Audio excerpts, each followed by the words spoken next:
Nisha, for your speech and also for the donation. I hope her donation would be an inspiring to all of us here. So with that note, let's conclude for lunch. Lunch is downstairs, and we're going to convene back here sharp at 2 o'clock for our... And come forward. Women's Forum, I welcome each and every one of you to this session. I'm Lona Abraham, Vice Chair of this forum. I would like to take this opportunity to introduce our former President, Mr. George Abraham, President, Mr. George Matthews, Secretary, Mr. Gladson Verghese, Women's Forum President, Mrs. Kusumam Titus.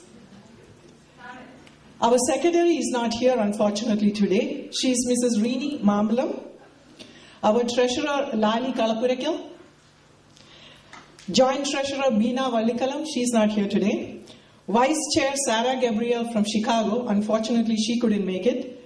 Vice Chair Gracie James. And Joint Secretary Jayasree Narayan. Unfortunately she isn't here either.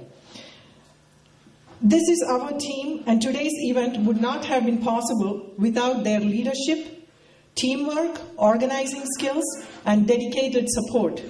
On behalf of the forum, I would like to express our deep gratitude to each one of them. Thank you.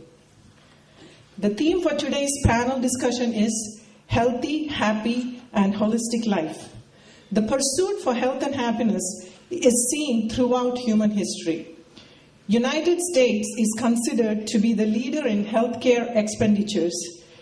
If healthcare costs neared $2.6 trillion in the year 2010, and $3 trillion in the year 2012, it is expected to reach $3.7 trillion in the year 2014.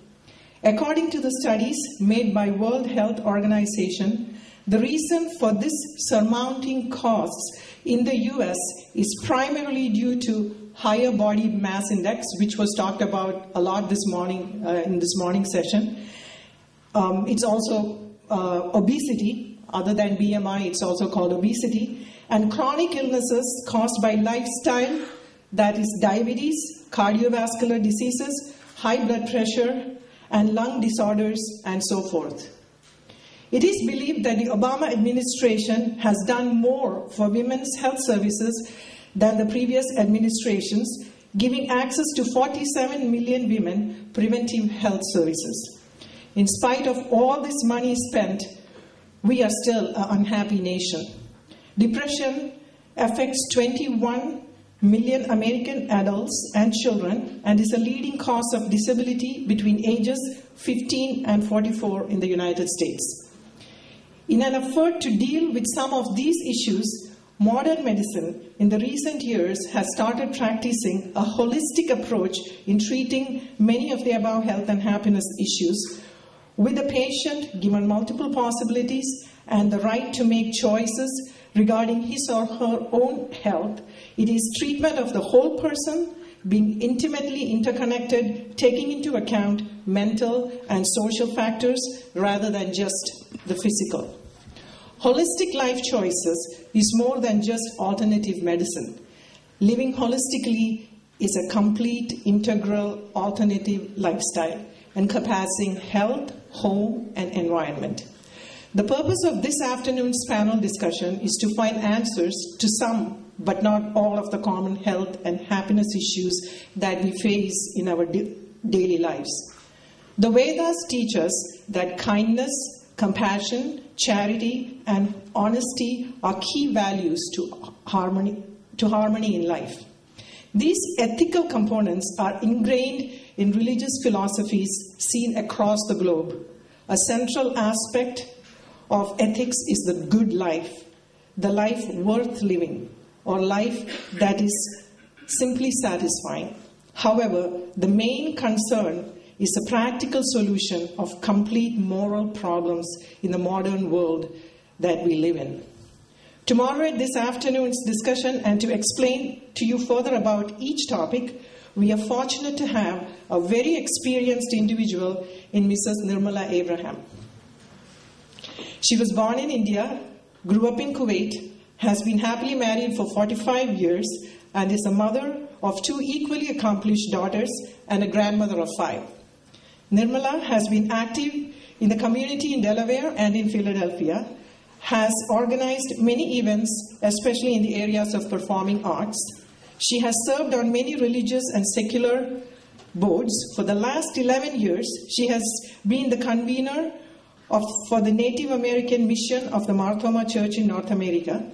Mrs. Nirmala Abraham has attended several international NGO meetings as a delegate. These include Women's Conference in Beijing, World Council of Churches meeting in Harare, Africa, Partners of America meeting in Panama, etc. She is a proponent of gender equality and education for women. Nirmala has a degree in chemistry from WCC Chennai and further her education in food and nutrition, and graduated from University of Delaware with a master's degree. She worked as a program administrator for the state of Delaware for 32 years, managing a statewide federal nutrition program, and is currently retired. Her hobbies include traveling, reading, gardening, performing arts, cooking, demonstrations, and speaking engagements. I take this time to welcome Mrs. Nirmala Abraham to moderate this afternoon's session on a healthy, happy, and holistic life. Thank you.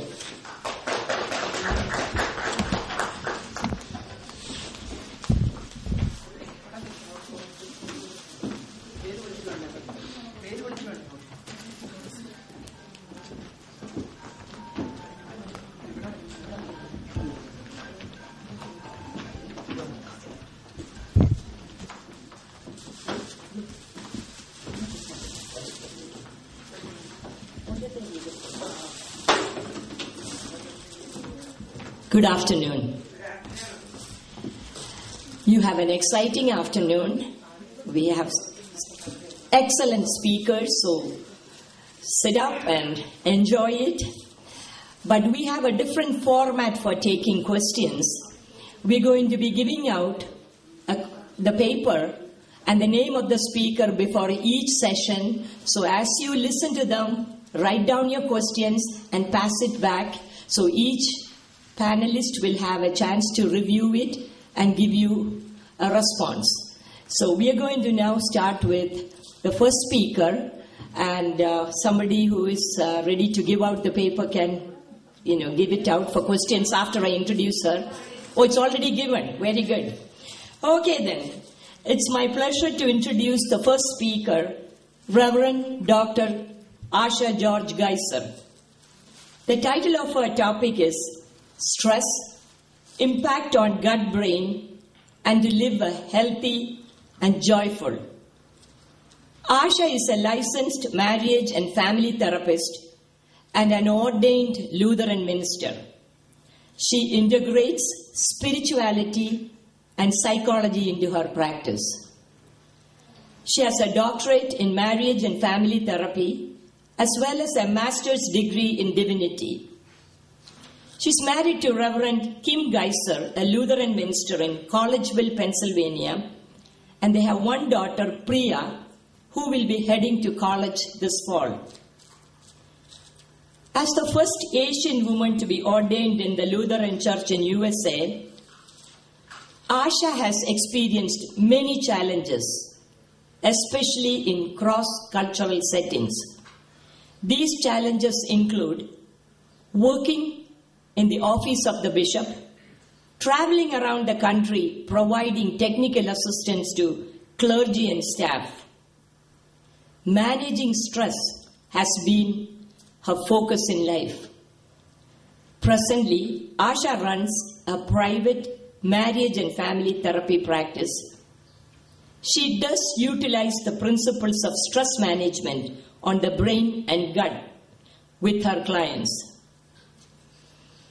Asha is a passionate speaker, which you will know very soon. The mission statement on her website is Changed Lives, Renewed Hope. Ladies and gentlemen, let us give a warm welcome to Reverend Dr. Asha George Geiser.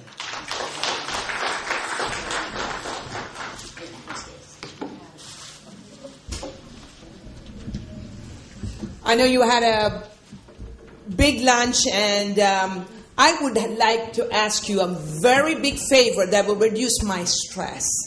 That is to turn off or silence your cell phone. So let's just do that. Oh, thank you very much. Thank you very much. So if you could do that, that would be so helpful.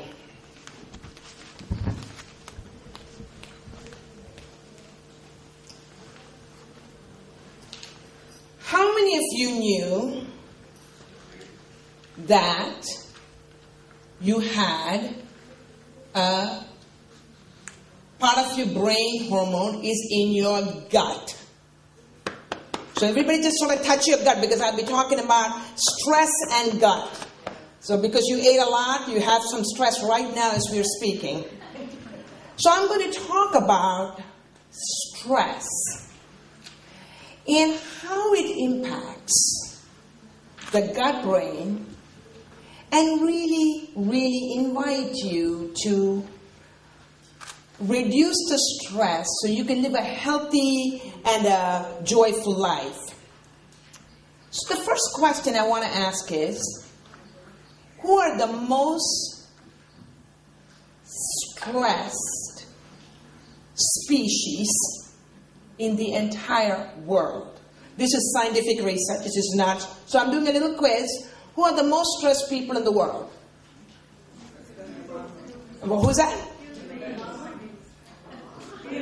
Human beings. Well, let's narrow it down. What? Moms. Narrow it down. Humans. Let's narrow it down. Come on, help me out. Getting close. Let's look at a video, because to see who won the prize. Pay attention to this video, please.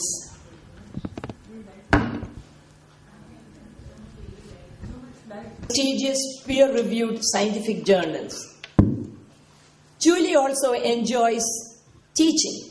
She's a faculty member at Cornell, New York Presbyterian Hospital. She's also an instructor in clinical medicine at Columbia University College of Physicians and Surgeons, very prestigious institutions. Her passion for teaching is reflected in her active support of the Allergy and Immunology Fellowship Training Program.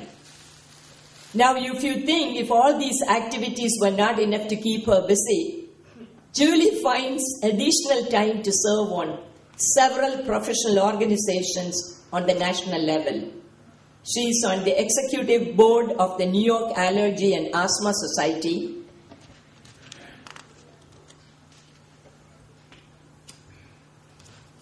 She's interested in women's health, which is a big point. Serves on the executive board of the Women's Health Committee of the American College of Allergy, Asthma and Immunology. Are you impressed? Yes. Ladies and gentlemen, let us welcome Julie Kuriakos.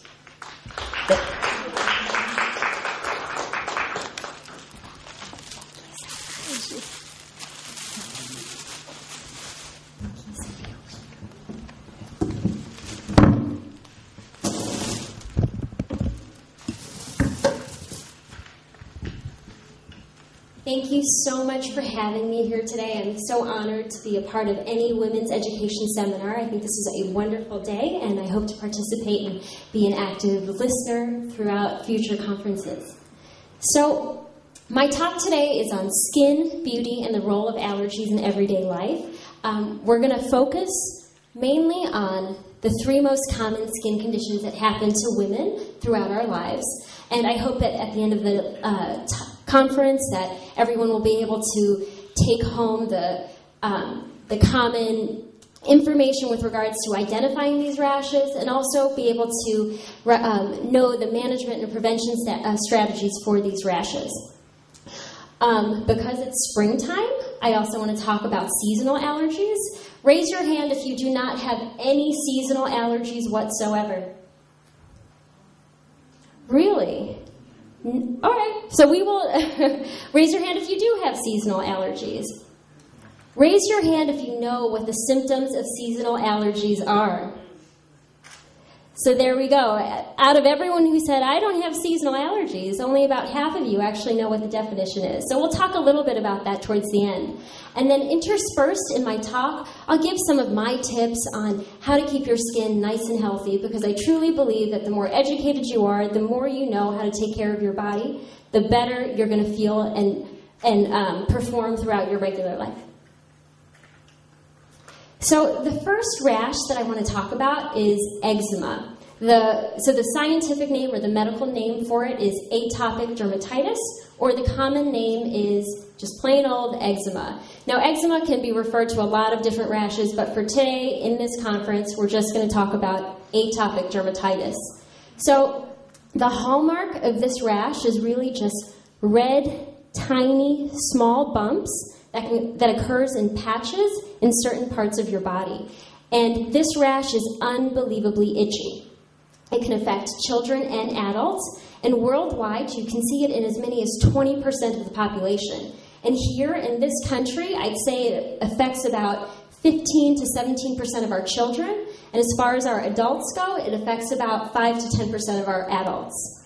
So what is eczema? So I make it a big point to state that eczema is an itch that rashes. It is not a rash that itches.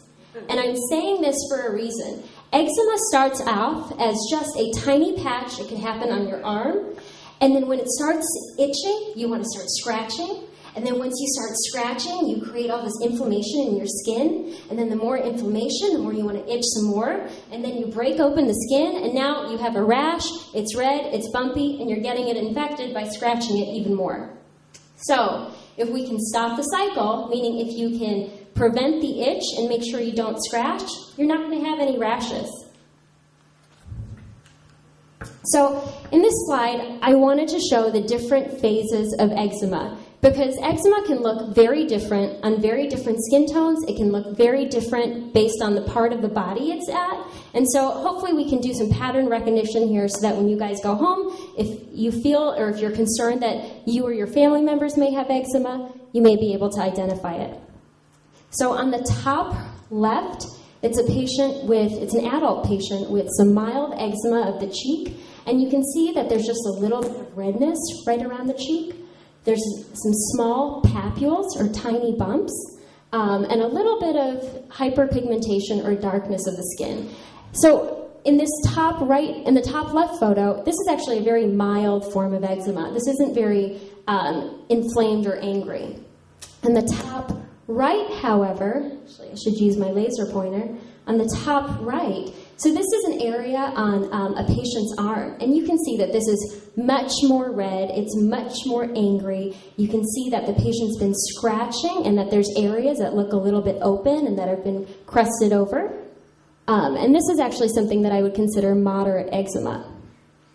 Right here on the bottom right, this is a picture of a patient's arm, and the difference in this picture is that we don't really see any active open lesions. You're just seeing some darkened skin and thickening of skin. This is actually part of the healing stages of eczema. So after you have the redness and the itching and the small bumps, after you've had all the scratching and you break open the skin and have a little bit of blood, it then eventually heals with treatment, and what you get is this thickened skin.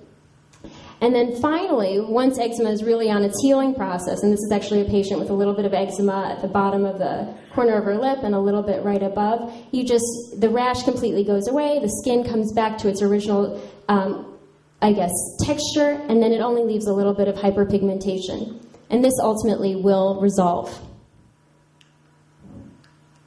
So babies can get eczema. Many babies actually get eczema. The good thing, though, is that in children, the eczema tends to resolve within the first, I'd say, 2 or 3 years of life. And in babies, most babies tend to get it right around their face. Again, right on the cheeks, you see a little bit of redness, you see some papules. And part of the reason why it happens on the cheeks and on the face so much in these children is because there's a lot of drooling, and the saliva is unbelievably irritating to the skin. This is just a picture of a patient behind the legs, or right behind the knees, in a patient, and you can see again just a little bit of eczema. And this is one of the common places that you will find this. This is actually a picture of an adult who has take care of your skin and how to take care of your allergies. Thank you so much. But we understand that you have to leave immediately, so we have something from Former Women's Forum as a token of appreciation. Thank you. Thank you so much.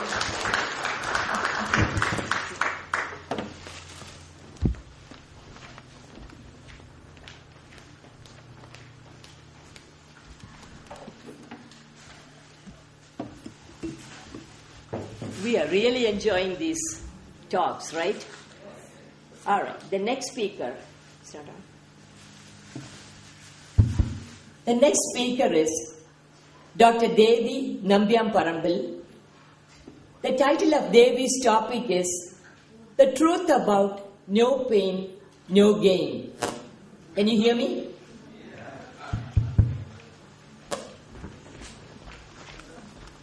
I'm loud enough, I think I can.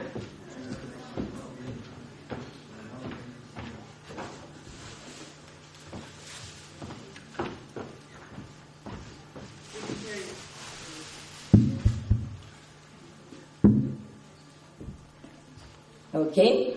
We are well aware that pain, whether it be on the back, head, or caused by accidents or arthritis, does change the quality of our lives, right?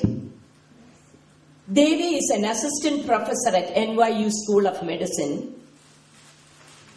When Devi was 16 years old, she caught a dangerous viral infection that caused the failure of many of her vital organs, including her heart, lungs, and bone marrow. She spent 30 days in and out of the pediatric ICU. It took many years for Devi to completely recover. Yet, in spite of these obstacles, Devi worked very hard and did very well in management. Thank you, Numa Auntie, for all those kind words, and thank you to FOMA for having me here for this talk. I'm actually so excited. Sit down for a second.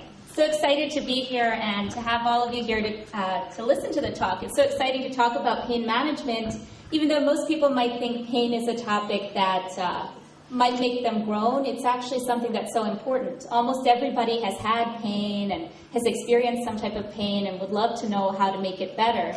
But unfortunately, it's one of those things that very few people talk about. So I am excited about this opportunity. I'm also glad that I get to come to these sessions and learn so much about these other topics. I mean, just in the last session, I saw so much about allergies that I didn't know, especially that you could be allergic to coffee or tea. That part kind of got me stressed out because I drink so much caffeine. But then I remembered Dr. Asha's notes and decided, oh, I'm not going to get stressed out here. So, I thought I would just say a quick story. Actually, I wasn't planning to, but then my mom told it a little bit earlier today, and I thought, okay, I'll throw it in because it actually does bring about the topic or the point that everybody cares about pain management. So I was born at NYU, actually, in the city, and I traveled different places to train and other stuff, but came back to New York, and I teach at NYU, where I was born. So I was called to a lecture about pelvic pain, to try to contribute to talk about endometriosis and some of these other things. And before I came back to NYU, my dad and my mom were really excited. They said, oh, let's find out if you're, the OB-GYN, your mom's OB-GYN is still at NYU, or, let me find out what his name is. So I kind of got mad at my dad. I was like, this is crazy. So many years have passed. We don't know that he's in New York. We definitely don't know that he's at NYU. But then when I was at the talk, I actually saw him. He was one of the people, the lead lecturers, who was kind of at the discussion.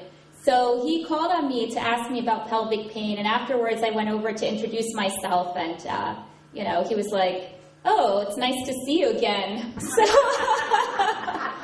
So basically I realized, wow, even in the past, when I was born, he was a general OB-GYN, but over time he evolved and he started to care more about pelvic pain and women with these chronic pain conditions and got into that field. And I think that most people, over time, pain was one of those things that people really didn't think about or talk about, but now they are starting to more, and people are starting to realize that there are things that we can do to improve pain. So I named this talk, The Truth About No Pain, No Gain, because I wanted to make the point that, pain is part of life. So physical pain does kind of come about as we get older, but at the same time, you know, it's not a situation where we just accept pain or we have to accept it. There are a lot of things that we can do to make things better. Some things could be through the healthcare system, but some things can be just done on our own. So, oh, maybe I pressed the wrong button. Whoops. This. Okay, there you go. So I just decided, because this is a relatively short talk, maybe I'll just focus on one condition for the most part, which is low back pain. So generally here, I picked low back pain because the estimates in the literature are that 80% of people have low back pain. But if you think about it, it's basically a universal condition. So everybody, you know, if we live long enough, we're going to develop low back pain. It's one of these age-related conditions that's related to wear and tear of the spine. At this time, it's one of the top 10 reasons for primary care physician visits, and it actually comprises about 40 to 50% of all pain management clinic visits. So if we think about it a little further, I figured, you know, there are a lot of treatments. I didn't want to talk about a lot of the prescription treatments and other stuff, not because they're not helpful, but just because those are not things that you can necessarily do on your own. So I wanted to focus on some of that and on educating people about what actually causes low back pain. So I thought I would talk about the causes, you know, whether exercise really does help for pain, and if there's certain foods that could actually help minimize pain, and smoking in particular, because that's something we have a lot of control over to some degree, so, you know, how that affects things. So just to start off, you know, let me just tell you a little bit about what causes pain or what makes us feel pain. So there are several things that can cause pain, and there are different areas where we can actually exert control. So the first thing that happens, if you think about it, let's say you get a cut or any type of injury. You know, you have an injury of the skin or the muscle, and what it does is it actually breaks these different nerves that are in the skin. They're called nociceptors, but it basically damages those nociceptors, and what that does is it triggers this signal of pain or this message of pain. Now that message of pain gets activated and fires through these different nerves towards the spinal cord. But these are two different things. So there's the injury itself, and the second thing is the nerve that's carrying the message. So the reason I differentiate them is